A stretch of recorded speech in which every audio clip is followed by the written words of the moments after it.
Again, we do have videos that show you exactly what I am going to show you.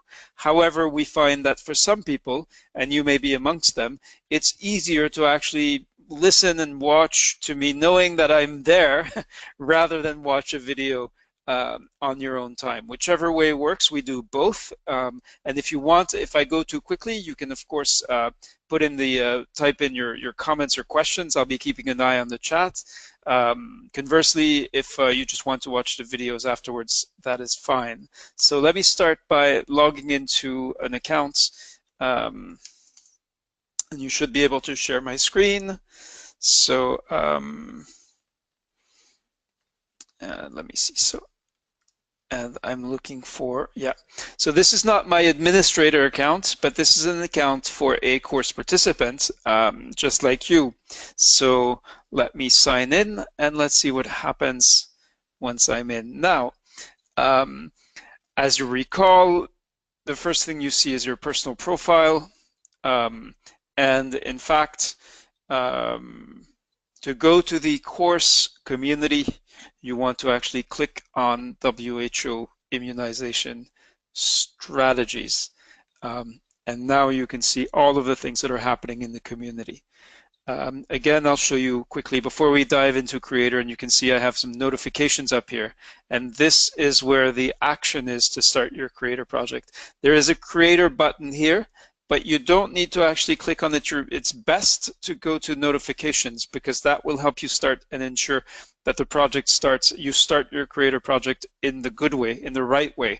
And again, in Scholar, there are some things where if you don't follow the steps, if you don't follow the instructions, you can quickly get caught up and end up with a project that you may have worked very hard on, but that is not connected to the course, and that will not be considered by the course team as an assignment that's been submitted, or with a Creator project, which is the main project in the course, as eligible for peer review. So so you're going to need to carefully follow the steps, otherwise you may trip up and find yourself disconnected from the course. So not removed, as I've said in some of the scary messages I've sent as reminders, to try to motivate and sort of so jump scare some folks into action. Many of you, especially those of you who are attending the weekly discussion group, do not need these kinds of reminders. So I apologize if they seem a bit harsh or uncouth. But the bottom line is we want you to succeed, and for some people, that kind of messaging works. So anyway, you know how to find the updates, right? You go to update from the course team, you go to updates, then you filter updates, and then you go to admins. And that gives you all of the updates from the course team. So of course, the one we're interested in is to start your Creator project, right? Now, just before I do that, let me just show you what else you've got in the updates from the course team. You've got congratulations, you made it through week 1. And again, we don't post messages just to post a message. If we do, it's because there's action needed on your part to actually do something, or because we have something important and relevant to communicate with you. So in here, you can see there's the catch-up guide. Then there is the request for feedback. So yes, we shared that again today. Again, there should be at least as many people completing this feedback, and there will be one every week. It should take you no more than 2 minutes, but really, really valuable to hear directly from you. If you have not watched the message from Alexander Karik, please do so, as well as from Dr. Madhava Ram Balakrishnan. These are messages recorded by Alexandra, of course, is a member of the course team. You've seen her in the discussion groups. She is on hand to support you toward progress and success. Madhava Ram Balakrishnan will be contributing examples and country-specific case studies that may be relevant to your work. And then here again, please complete the feedback questionnaire. So we very much appreciate your comments and feedback. Let us know. You have ways to communicate anonymously if you're not comfortable giving candid feedback, especially if it's negative. But we appreciate all feedback is good feedback. So that's what this update was about, and that was really closing off week 1. Okay. Now, what you should be paying attention to as well here is the week 2 community assignment. So, um, so week 2, what is a week 2 community assignment? Many of you have, in fact, jumped the gun, but in a good way. You've started to do this spontaneously without needing to be prompted by the course team. That's, again, very commendable. We want you to, for the week 2 assignment, comment on 3 updates of your colleagues. Yes, we suggest you do one comment a day, but you're free to organize yourself however you want. And some of you, and you've all been very good at doing so, figuring out exactly how to make time for the coursework to complete your tasks. And again, Akachi, if you need to go, that's fine. We're over the time. This is really for people who would like the walkthrough and the extra technical support. So now, here's another magic link, and this one is different. Remember, there's a link that will allow you to view only updates from the course team. So this is the opposite. This will show you the updates from course participants, so from all of the people in the course, and this is how you can get a quick overview of all of the countries of focus and transformative investments and strategies that have been posted by your colleagues. And of course, there's a lot that you are able to gain from if you put time into reading them. What's required is that you read at least 3 of them that seem to appeal to you. And again, we'd like you to share your experience of a strategy that you have practiced, for which you have developed activities.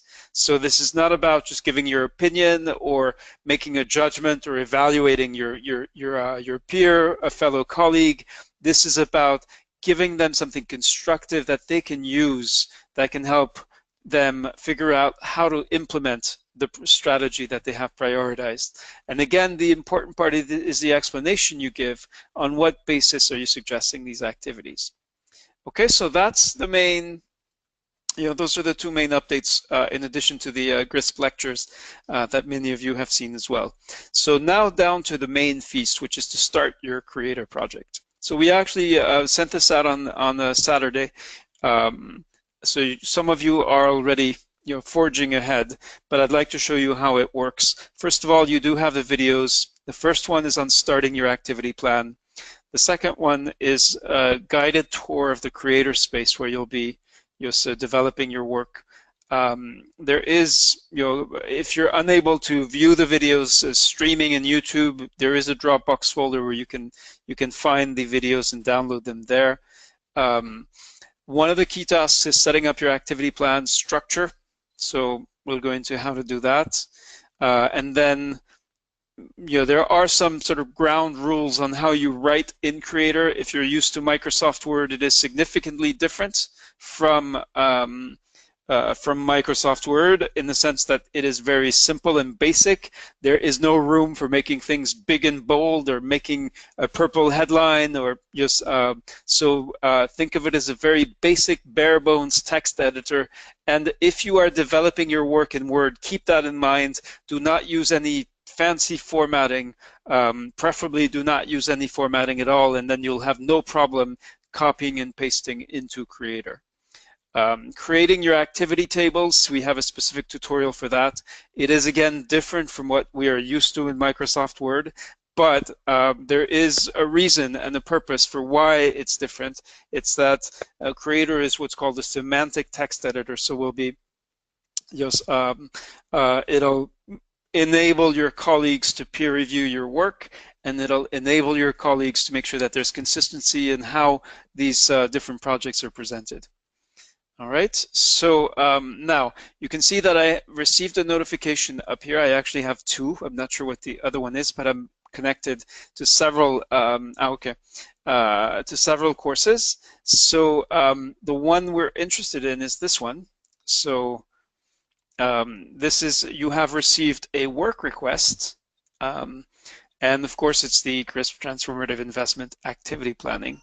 And here you have 2 buttons, start a new work or use a work you have already started. So could someone tell me in the chat which one is the correct one to press, please?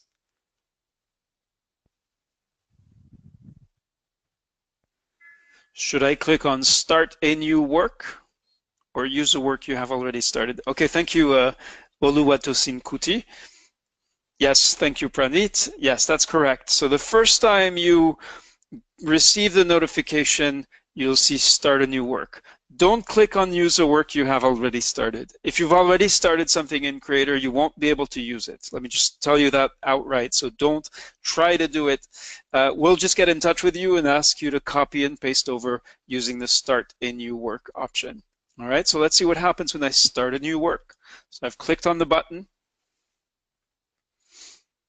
And you can see this takes a few seconds.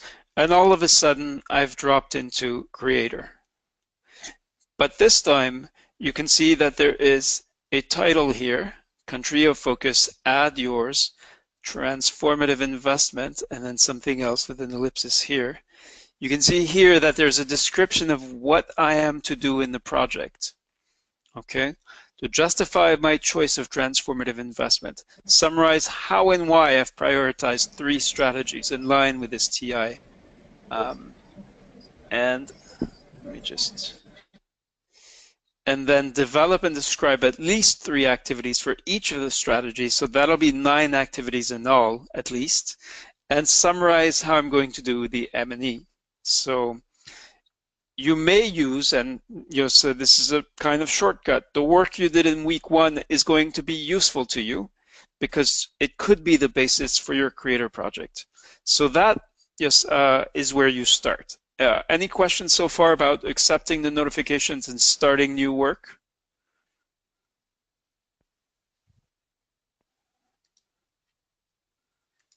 Okay, so now what is your first step?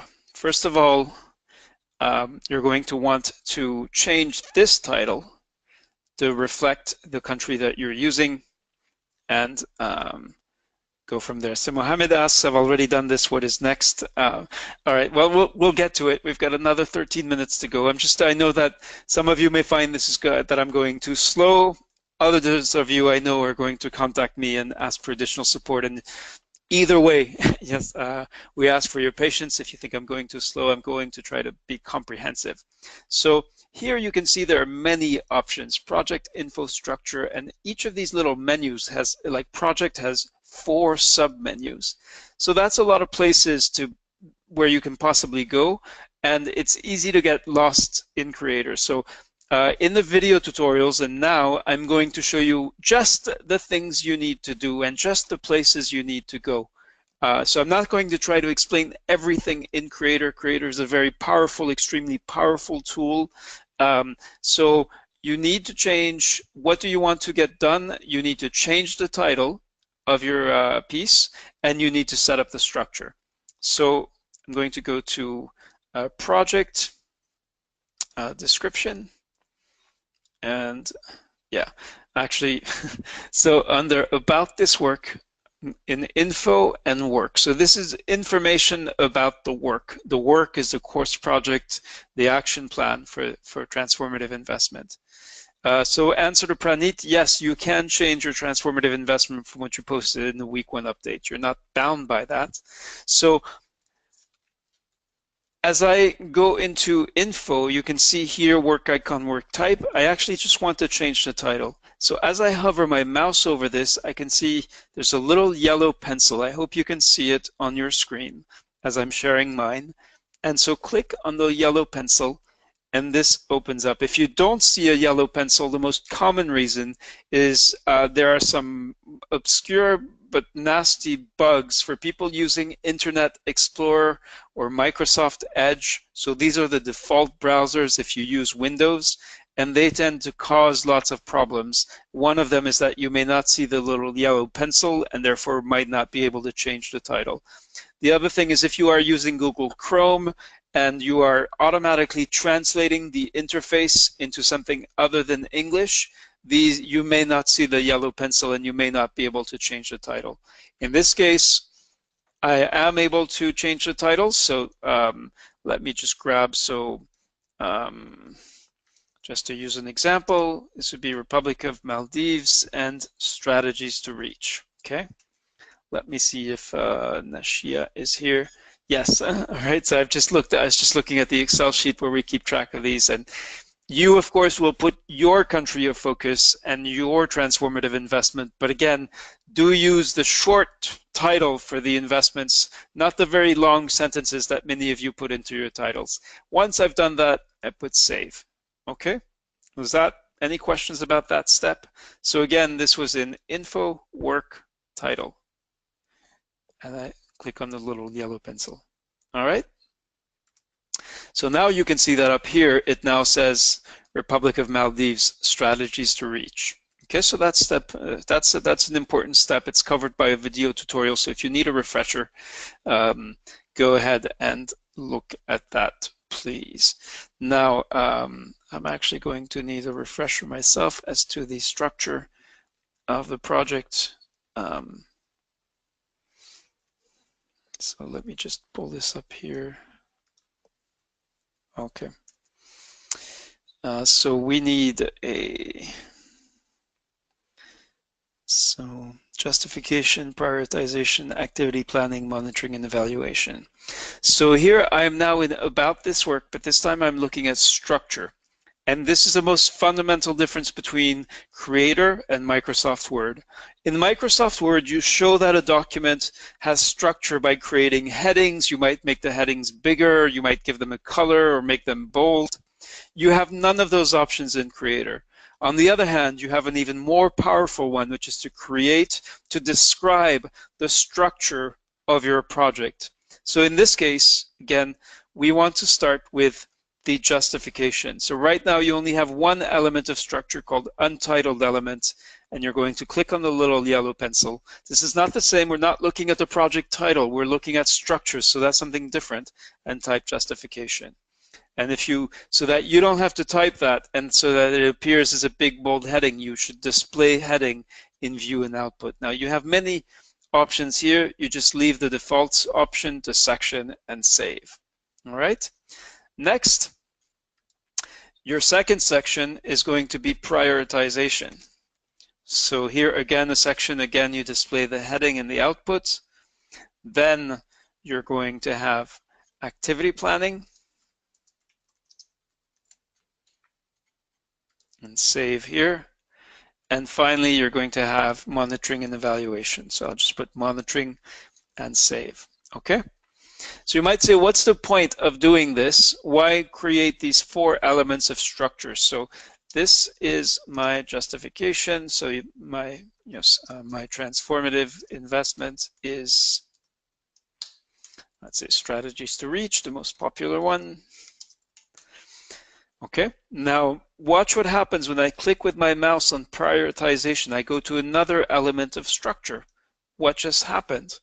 My text that I had typed in, my work is gone. What is going on? Now, this will be the first time, but I'm going to repeat it many times. You do not need to click on save as long as your bandwidth is decent. You do not need to click on save as a new version. And most of all, you do not click on submit for review. So what happened? Did Scholar lose my text? The answer is no. Each time you click on an element of structure, think of it as like a different bucket or a different box that you pull out, and in that box is the text that you put into it. So for example, so I click on justification again, and the text I wrote up for justification is back. If I click here, here is why I prioritized these three strategies. And of course, I would, write significantly, substantively more than that. Now, if I go to activity planning, where is prioritization? Where is justification? I think you get the point by now. So I'll repeat it now. You do not submit for review until your project is ready for peer review, which means you've completed all these parts and you're happy with the draft and it's ready for others to begin to look at it. You don't need to save. Scholar saves automatically as you work, and you do not need to save as a new version. If you save as a new version, that will make it that will make us think that you're not making significant changes. And if you save when you don't need to, Basically ignore these buttons and these options at the bottom. Okay, I hope that's clear so far. Any questions? Any comments or questions for people who've already gotten into Creator? All right, so here is, in this space, this is your space for writing. So it's got, just like Microsoft Word's toolbar, but with more limited options. There is no way to, in principle, to make something bold. So you see there's no bold option. The best you have, the only option you have is emphasis. You can make numbered and bulleted lists. You can use block quotes. You do have this subscript and superscript and footnotes. Here you have the table editor, and maybe that's the last thing I'll show you. Here are some math options and special characters. Here is where you make a link. You can add images. You can insert a video, audio. You can insert an attachment, say an Excel sheet, for example, but we only do that if there's no way for you to do what you want in Creator. Now, if you have something you'd like to paste in, say some complex table, you may choose to take a screenshot of it on your computer and then insert that screenshot into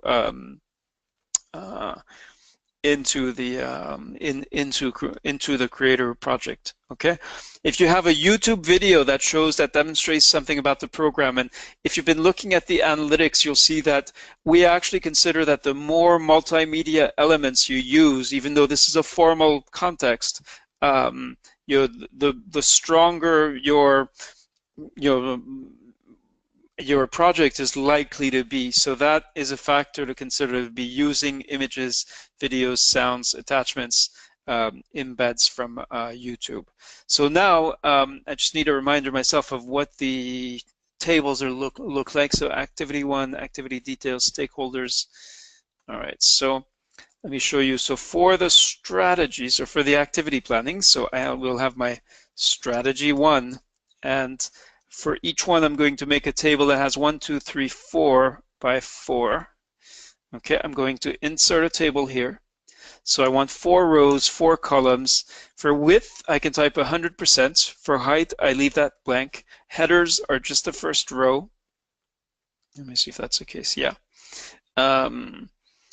And that's basically all I need to put in. So as soon as I click OK, this is a lot like Microsoft Word, just the options are different. And I can tell you it's a bit more tedious to use, especially if you're used to things working a certain way in Word. And to answer Emmanuel's question, there are no options for colors. The only way you can sort of add color to your piece is by inserting images. And we have seen people do amazing things with Creator. So let me see what, so activity 1, activity, yeah. So I'll type in here, then I have to click in activity, whoops, details. Then, whoops, yeah, I can't actually see what that is supposed to look like. Let me just go look, give me a second to go look up the example project, which I think was in the pre-course or in week 1. So I'm just looking in the learner resources folder. So sample activity plan, okay, that's what I need. Yeah, so that second column is actually stakeholders, and that third column is integration. So how is this activity going to be integrated into the overall immunization activity? So here we have, once you've created this table, you've seen, yes, you basically need to do that 3 times, 1 for each one of your strategy. And there is no way you can just copy one table and duplicate. You have to create each one individually. And yes, the sizes of the columns are going to be defined by Creator. All right, for Nashia, who's made the mistake of hitting the save button, so you save is the one that's not as bad as the others. The real problem is people who click on submit for review or save as a new version. So you're fine. you can see here that Creator tells you when was the last time it saved. So in a few cases, I've been working in countries with limited bandwidth, and in some cases when I don't have enough bandwidth, when I have a slow connection, then I have seen Creator fall behind, and in some cases, yes, that is the only time when you should be clicking the Save button. All right. So let me go through the process again to insert a table. So here we have the table button in the toolbar. So I click on that. 4 rows, 4 columns, 100% width, and headers are just the first row. All right. So activity 1. Then I click here, activity details, stakeholders, integration. And again, if you need a refresher, 1 is the recording of this session is going to be posted online, and 2, you have video tutorials that show you all these steps in the update. So can rows or columns be added later? Yes, as you can see here, you can insert a table before, insert a table after, so you do have some options, and you can also edit the overall table properties once it's inserted. What you cannot do, I believe, some of you may find a way to do it and prove me wrong, but I think, yeah, if I try to copy and paste, this is what I get. So let me see if there's another way to copy and paste there. Let's see if, no. So you do have to create create 3 tables. There's no way to copy 1 table and duplicate or paste it again. Okay, but as you can see, it may take you, it is likely to take you longer than it took me, but as long as you follow the steps and you can really sort of step through the video tutorial, look at 1 step, do exactly what you just saw, and repeat, and keep doing that until you've got your 3 tables done. Once your 3 tables are in place, you just start filling them in. Yes, once activity 1 is training, what are the details of the activity? And now, one of the things we saw is in the 2016 course is that because we suggested using a table to sort of simplify and make things clear and to the point, some people only put a couple of words in the activity details, and they tended to use the most common, prevalent activity that they're most familiar with, the most conventional one. And we are going to be actively encouraging you to consider activities that are new, that are innovative, that are potentially transformative because they're new and innovative, as well as the tried and true activities that you are already familiar with. So that's the table creation. We're now again over time, but we were over time for the mandatory part of the discussion group.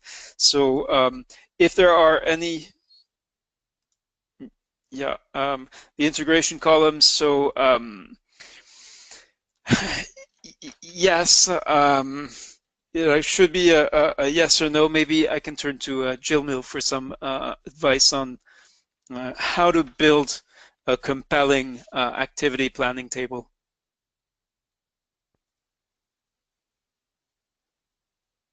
Jill Mill, are you able to hear me? And if so, we've got a question for you. All right. Okay, so yes, you should, basically think about your purpose is to convince your colleagues in your Ministry of Health to move on these strategies and to do it. So the more compelling you make the activities and the more realistic and feasible, the better. Yes.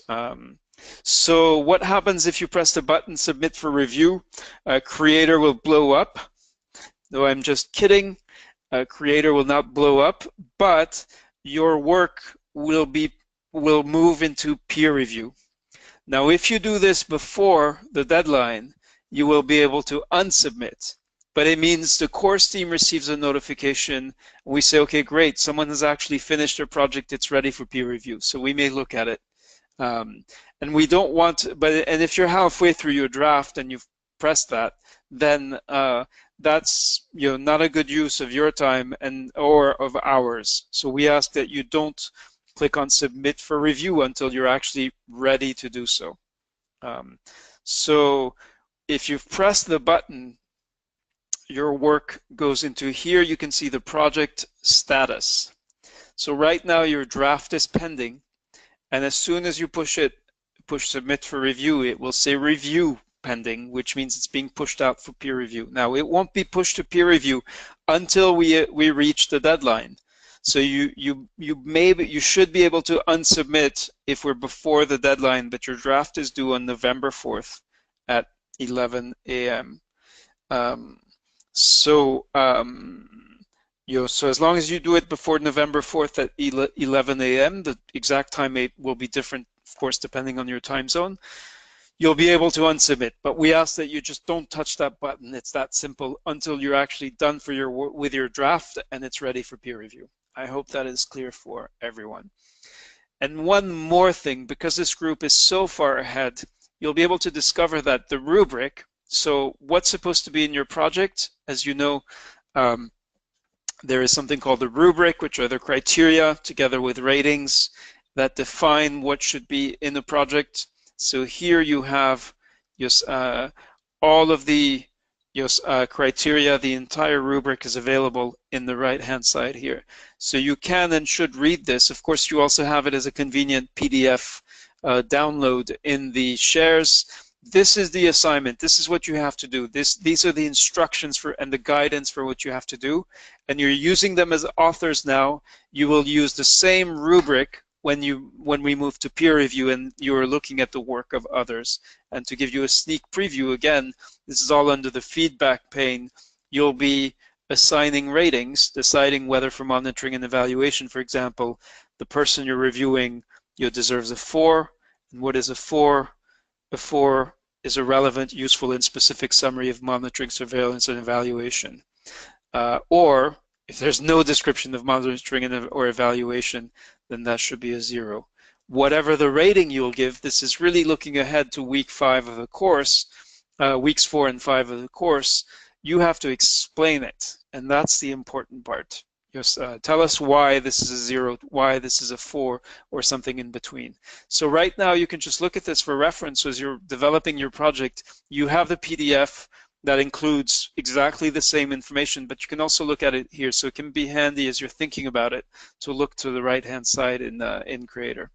So I hope that's useful. I know that many of you, several of you, have already jumped in and started developing your Creator project. So if you have not, do not delay to get started. We really need to get to get going. Yes, so if you press the submit and review button, there will now be an unsubmit button, so press that. Otherwise you risk putting your work into peer review before you're truly ready to do it. All right, so we're now considerably over time. I look forward to answering your questions via the WhatsApp group or in Scholar. We do have updates specifically with these video tutorials. Again, I walked through them in the beginning of the presentation. Let me just start your Creator project. That one has all of the video tutorials. This has the feedback survey, community assignment. What you need to get done by the end of this week is right here. That's what we've got so far. And of course, the rubric has been available in the shares since the first week of the course. This is the GRISP activity plan rubric. So if you let me just see if I can put this in. Yeah, so this is the activity plan rubric, and if you haven't looked at this, take your time to read it. This is what you're going to be doing for the next 5 weeks. So this explains what should be in the plan, and of course the other resource alongside with the rubric will be the GRISP guidelines themselves. So thank you very much for your attention. I hope this kind of tutorial is helpful. Look forward to seeing your work, and we will be looking. So your colleagues, your creator space is private. That's why it's different from a community where everything is shared. What you do in Creator is your work. So you own it. Other colleagues will not be able to look at it until peer review, and then they will do so anonymously. The course team, on the other hand, we will be looking at what you're doing in Creator, and we will be giving you feedback. So do look out for messages and notifications that that point you to what's called dialogue. And again, this dialogue is private, so only you and the course team are party to it. So we hope to be able to have those individual exchanges, and you can also use dialogue to ask us questions, even though there we encourage the use of first the Scholar community, and if you're really in a pinch, you can reach out to us on WhatsApp. Great, look forward to wishing you a good, productive week. Don't fall behind, don't wait another week before you start digging into Creator and actually going through some of these steps yourselves. Many of you are incredibly busy, we know that. But if you focus on this, we're stretching out. Most of you can probably do something like this in a few hours. We're suggesting that rather than wait until the last minute and try to do that, you take time out, set aside a little bit of time every day, or however you're most comfortable working, and we believe that is how you are most likely to succeed in the course. So good luck. Wishing you a productive week, wishing you that your other work is also proceeding along well, and wonderful getting to know you. And I'm now going to unmute everyone so we can say goodbye and see you in Scholar. Bye-bye. Bye, Rita. Thank you so much.